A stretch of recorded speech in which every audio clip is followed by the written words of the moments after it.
So I'm here today with Paul Grieco, who is the owner of Hearth Restaurant in the East Village of Manhattan, and also the proprietor of several wine bars called Terroir in Manhattan as well. 3 at the moment, I believe. Absolutely. Paul, thanks for taking the time. My pleasure.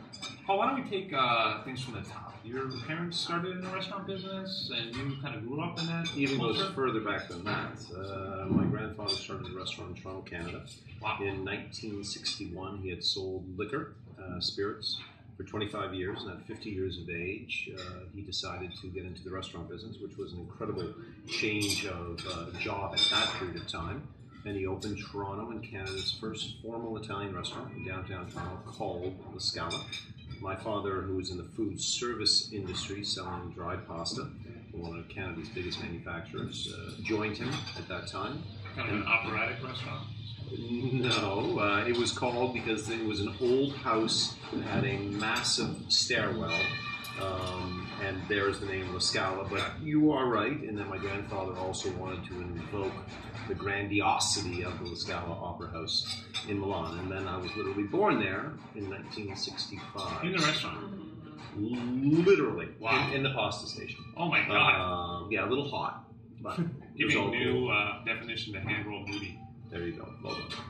So my earliest memories of youth are going to the restaurant with my father and doing things like setting tables, polishing glassware, dusting lampshades, doing all the stuff. Glamorous stuff that you associate with star personages in the restaurant. My father, I never went to school to learn this industry. I learned at the hands of my grandfather and my father, and each of them in their own way taught me 2 important things. My grandfather taught me in terms of management, that you need to be able to pat people on the back, but you also need to be able to kick them in the ass a little bit, and that measured management would serve one well, hopefully. And then my father taught me to embrace the mundane acts that we do day in, day out in this industry, because we may joke about the polishing of silverware or the folding of napkins or glassware or whatever it may be, but without those things being done every day, multiple times a day in the same exact way, your restaurant will never succeed. Sure. So I learned early on to relish those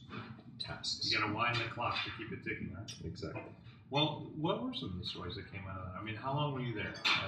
When did you leave? I, of course, like any teenager, you want to rebel against your family, and so I never had dreams in my teenage years of working in the restaurant. I finished high school, went to the University of Toronto, and one might say that I majored in hospitality. So after I was asked to leave the hollowed halls of the University of Toronto, I get the feeling there's a really good story in there. There are some great stories, lots of different fashion pictures too. But my father grabbed me by the scruff of the neck and said, "Okay, now you're working at the restaurant." And I, pushed back, but I had no choice because I had no money. And I was a bartender for the 3 months. I gotta imagine you were a good bartender. No, I was not a good bartender. I have a poor imagination. No. But that was the summertime, and then come midsummer, my father said, "Okay, Paul, on September 1st, you're going to Italy for the entire month.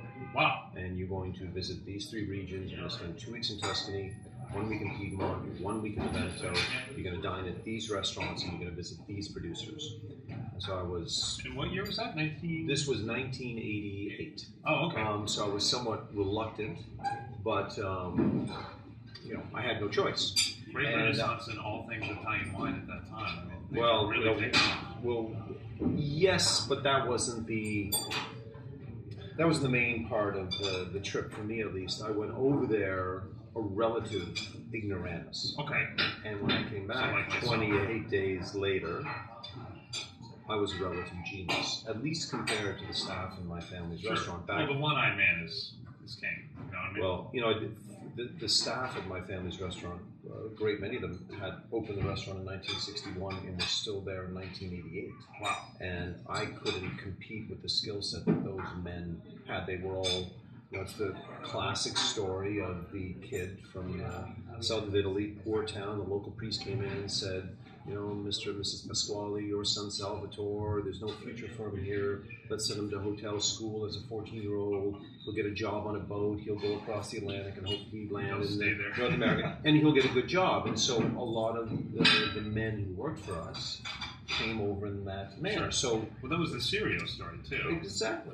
And so the education they had was with service and hospitality. The education offered them was, wine was a beverage to be consumed with food. It was a condiment at the table. There wasn't this incredible knowledge that they had to have. And so, my 28 days in Italy allowed me to come back and have this incredible level of knowledge and add to the conversation at our family's restaurant. But something else happened on this trip, which set me off on this course.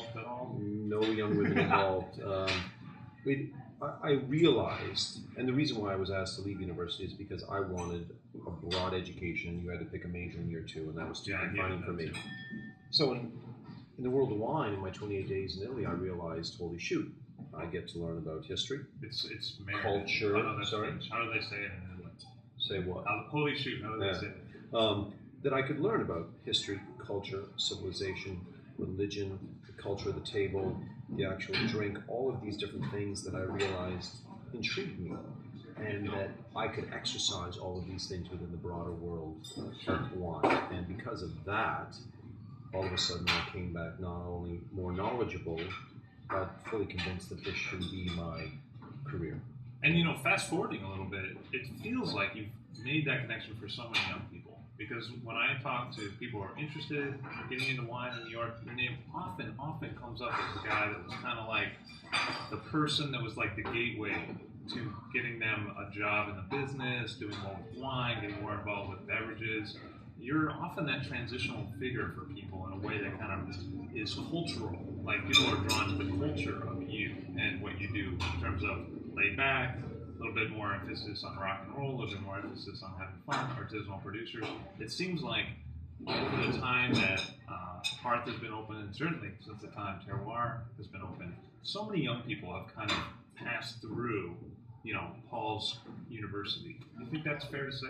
Well, that's very kind of you to say, and if there is a culture of Paul Grieco, it's a very dark, dusty corner in some closet somewhere. Exactly. No, but listen, ultimately, the things that intrigued me back then in 1988 still hold true for me today, over 20 years later. That if you look at my wine list, if you look at all that we do here, it's not just about the wine itself. I never talk to a guest about what they should taste in the wine. If you read my wine pages, I never talk about how a wine should taste. I focus on the producer, his or her history. I focus on the terroir, explaining the landscape, painting this picture for you of what this area is all about, putting the wine in a completely different context other than the one, well, it looks like this, it smells like this, it tastes like this, and therefore here's my overall judgment. The classic sommelier way of looking at wines. I don't want to do that. And to be honest, there's many more people, and much better people than I,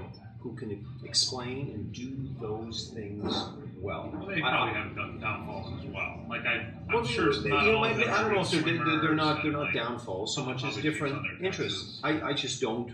I hate describing wine that way. That is not the experience of wine. Because when we talk to a new consumer or someone who's just getting into the world of wine as for the first time, to describe a wine to someone, if they don't sense those same things as you, then they already feel diminished. So I never talk about that shit.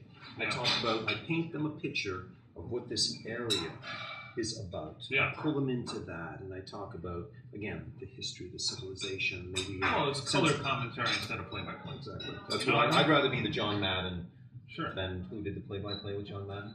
That's a really good question. Help people. Who did John Madden? Color commentary? Al Michaels. I am not the Al Michaels. I'm the John Madden. My bus is outside. That's right.